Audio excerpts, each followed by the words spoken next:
Zdaj pa se še zadnjič preselimo v dnevno sobo pediatrinje Tine Bregant. Skupaj s hčerkama Brino in Taro so že pripravljene, da odgovorijo na 2 izmed vaših številnih vprašanj. Ali je možno, da bi koronavirus prenašali tudi, če ne kažemo simptomov? Ja, verjetno je to eden od problemov pri tem nesrečnem koronavirusu, da nekateri ljudje ne kažejo znakov okužbe, temu rečemo, da so asimptomatski, vendar pa takrat oni se dobro počutijo, trosijo naokoli viruse. In ravno zaradi tega je tudi veljalo naše opozorilo, da predvsem mlajši ne hoditi na obiske k babicam, dedkom, ravno zaradi tega, da jim ne bi prinesli okužbe.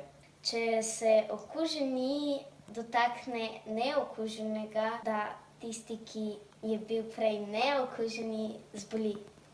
Ja, da se tako dotaknem in da zboliš. Najverjetneje sicer ne, ta virus se namreč prenaša kapljično. Pa je zaželeno, da z ljudmi ohranimo razdaljo približno 1,5 metra. Midve sva sicer mama in hči, zato ta razdalja ne pride doma toliko v poštev, razen seveda, če bi katera od naju zbolela. Ostanite doma, umivajte roke in ostanite zdravi. Adijo!